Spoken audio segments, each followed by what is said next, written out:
from the third dimension. 3D Newsbite. Hello, hello, hello. This is Adolf, and I have Kristen here. Hello, everyone. And Krista. Hello. And on this 3D Newsbite podcast, we have one story to talk about, which is Furiosa. Is coming back to theaters next year, apparently. And they're not going to have Charlize Theron reprise her role. Krista, what are your thoughts on this? Do you know who's going to be the new Furiosa, or? Kristen, do you know who? I don't think they've elaborated on it yet. I've been getting that news a lot. And of course, they've been talking more about Charlize Theron's disappointment, and mine too, because I was looking forward to seeing her in that role again. She wanted to be, and they didn't. What? Yeah. That's weird. Yeah, I think they probably couldn't pay her fee, or they didn't want to pay her fee.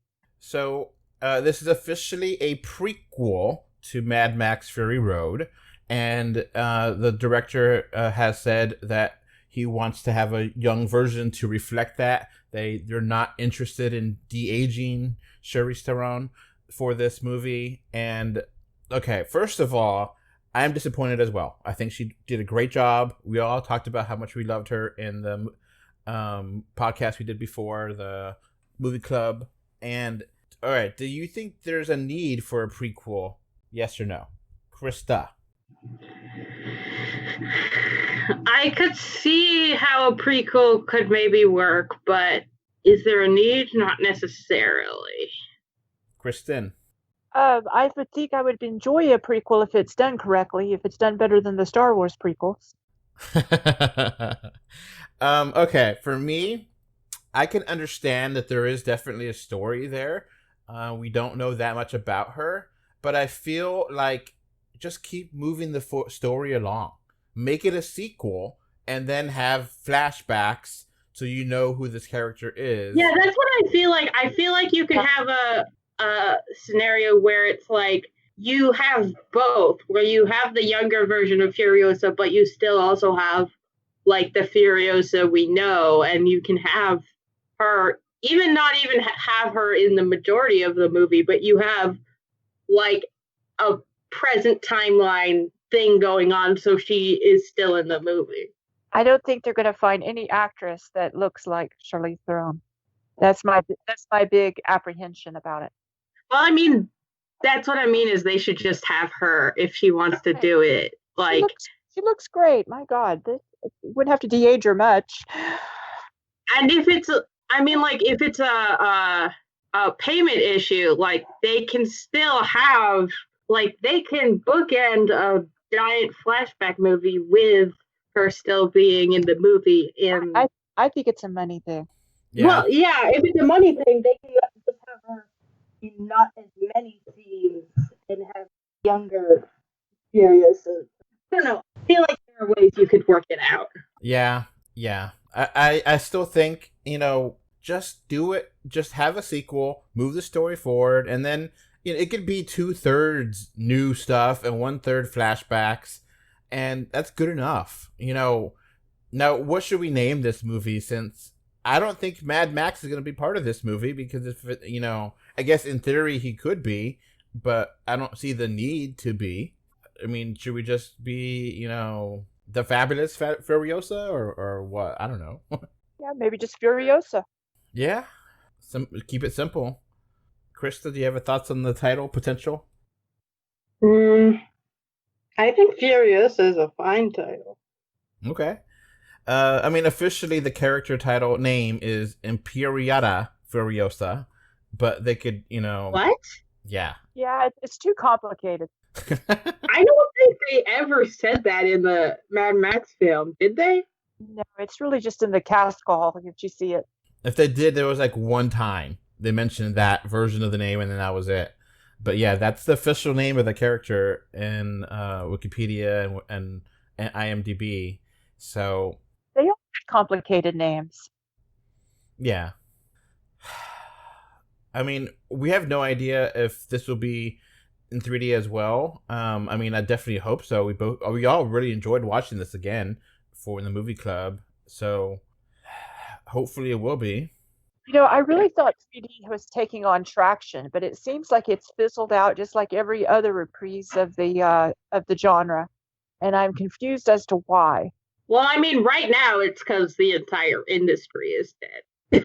And maybe that's it, but it seemed like even before then, though, that it was starting to fizzle. And I was really taken by that. I was like, oh, I thought it was here to stay this time because they've been experimenting with this since the 50s. Yeah, that's a whole nother What podcast. 3D does is it comes whenever the theaters are worried about like some other form of media taking attention away from people going to the movie theaters. 3D is the thing that the theaters rely on to get butts in seats when there's other competition going. Maybe that's it. Maybe they don't want it to lose its power. And it's ultimately ironic that right now, during this time where you can watch, 2D movies at home without problem, there isn't many, if any, 3D streamers out there. And there's problems with 3D streaming because bit rates and having the quality be 100%. So it's easier and better to watch 3D Blu-rays than it is to stream 3D for most people. But still, it's just kind of a weird thing because, I mean, I could watch movies at home fine. I have I don't have a 4K TV, but I'm fine watching movies at home. I can see two different pathways happening where either 3D goes the route of VR and it goes the route of like personal 3D, or after COVID is over and the theaters have been really, really hurt by this, they might turn back to 3D and to try and get people to convince people to come back to theaters again. Maybe so. I could see that. So, yep. I was going to say, back on topic, I don't know if I want to enjoy the sequel or the prequel as much without Theron in the role. Yeah. Yeah. I mean, George Miller is still directing, so that's good news. I mean, it's still going to be a Mad Max quote movie style of movie, I guess. I guess it's I guess do we want Mad Max in this movie? Because I don't think it's needed. Do you think it's needed, Krista? No. Kristen? Probably not. It's a good way for them to branch off the genre into different characters, and I mean, maybe they'll say Mad Max just so that people cue in on the fact that it's a Mad Max film, just Mad Max Furiosa or something like that. Yeah, they could have Furiosa, a Mad Max tale. like Solo, a Star Wars story. That's it. Hopefully they'll do a better job. Prequels are very sketchy depending on how you go about it. True. Yeah, they're very risky. They're very risky. Well, I think with Furiosa it could work because of the way like her story is set up. Like there's a lot of backstory that we don't know. But the problem with like Solo is that we thought we had backstory for Han Solo, and like our notions of like the character, like the prequel kind of broke it. Yeah, I mean, ultimately it's a thing about stakes. If it's a prequel, everyone's going to be okay because it's going to be in the next movie. So it really kind of, you have to have a great story there to really justify why we're getting this story before the story. Now, one character that definitely should be part of this movie, Immortal Joe. Oh, definitely. Now, is this going to be the same actor, High Keys Bryn, or are they going to recast him too? I mean, they're going to have to recast him too. He's definitely getting older. Yeah, he's definitely really old. He's 73. So, if they're going to reuse him, if they're not going to Charlize Theron, they're going to reuse him, that'd be kind of wrong. So, I guess it's going to be the story of how, Immortal Joe and how she imprisoned all the women to make them breeders. I don't know. This isn't something that's gone into production at all. This is just theoretical.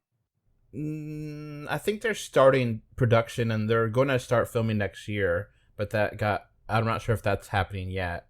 I think that this whole thing with Charlize Theron is demonstrative of Hollywood's continued, what's the word I'm looking for? Just their continued exploitation of women, just the way that they will always bring the male actor back, but it seems like the women just get thrown away after the first movie. Yeah. Yeah. So, this might be in production hell, because the Mad Max Fury Road is a production hell, and, God, it took years to make that movie. it may not actually happen, just to be blunt. It may take 5 years to actually make this happen, and they may change the story by then, so we shall see. But since we are all fans of Mad Max Fury Road, I thought it would be a good thing to talk about this news on Furiosa prequel. I guess that's it for us. Bye. Bye. Bye, everyone. Before this podcast wraps up, I want to thank my patrons. Thank you, Kano3D and Mr. Bengal 5 for your financial support on patreon.com. So that's going to be it for this podcast. Thanks for listening. You can find 3D or 2D on Facebook, Twitter, YouTube, Pinterest, Instagram, and more. Just look for 3D or 2D. Links are in the info box. If you want to send us listener mail, our email address is email3dortwo@gmail.com. Thank you for either listening or watching this podcast. Goodbye. Bye. Bye. Bye, everyone.